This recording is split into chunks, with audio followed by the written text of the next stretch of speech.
Hello everyone and welcome back to the channel. तो क्या आप लोगों को कभी कभी लगता है कि आपकी बॉडी आपसे कुछ कहना चाहती है? फॉर एग्जांपल, आपको नेक स्टिफनेस रहती है या फिर आपको हील पेन स्टार्ट हो जाता है जब भी आप लोग सुबह में उठते हो, या फिर आपको पैरों में टिंगलिंग या फिर नमनेस जैसे सेंसेशंस फील होती हैं।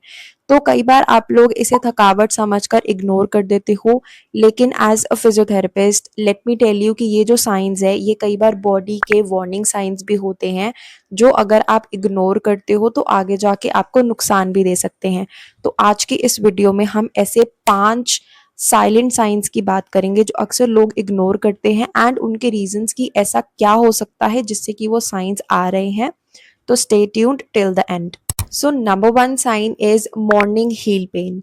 अगर आपको सुबह में 2-3 कदम चलने पर एक चुभन जैसी पेन होती है, यानी कि एक शार्प पेन फील होता है, तो ये सिर्फ आपके थकावट की वजह से नहीं है। इसका मतलब ये है कि आपका एक पैर में फेशिया होता है जिसे हम प्लांटर फेशिया बोलते हैं, वो टाइट हो चुका है।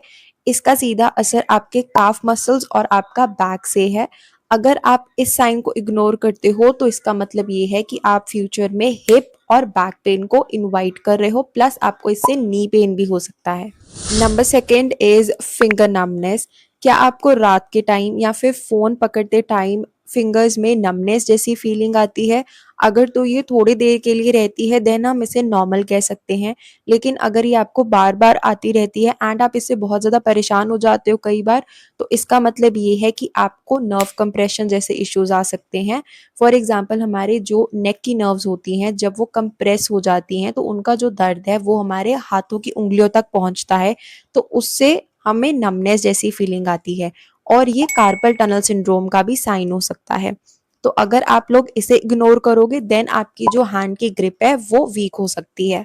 नंबर थर्ड इज जॉइंट्स में से आवाज आना, कट कट की आवाज आना, जिसे हम क्रैपिटस भी बोलते हैं मेडिकल टर्म्स में।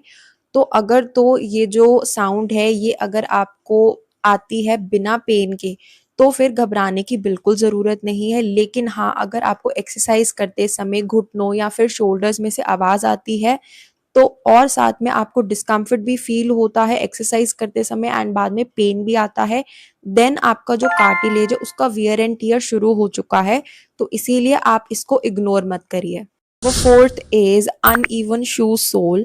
अगर आप लोगों के जो भी शूज आप वेयर करते हो रोज, या फिर कोई भी आप लोग शूज या स्लीपर्स वेयर कर रहे हो, अगर उसका एक साइड का जो सोल है वो वॉर्न आउट हो चुका है यानी कि घिस चुका है और आप उसे रेगुलर वेयर करते जा रहे हो, तो आप बिल्कुल गलत कर रहे हो।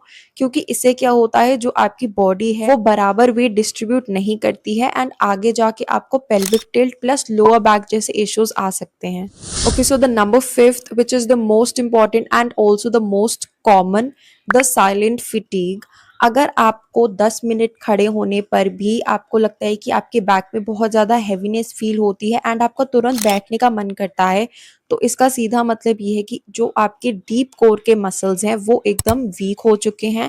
यानी कि जो अब आपके सिर्फ स्पाइन का वेट है वो सिर्फ आपके बोन्स पर है, आपके मसल्स पर नहीं है। तो इसका मतलब ये है कि जो आपकी स्पाइनल स्टेबिलिटी है वो लूज हो रही है। तो ऑलवेज रिमेंबर कि इंजन खराब होने से पहले गाड़ी आवाज़ ज़रूर करती है, तो आपको उस आवाज़ को इग्नोर नहीं करना है, अपने बॉडी के साइंस को बिल्कुल भी इग्नोर नहीं करना है क्योंकि वो आगे जाके आपको प्रॉब्लम दे सकते हैं। ऑल्सो आप लोग कमेंट करके ज़रूर बताना कि आपने इनमें से अपनी बॉडी में कौन कौन से साइंस नोटिस किए हैं। I will see you in the next one. Take care, stay healthy, bye bye.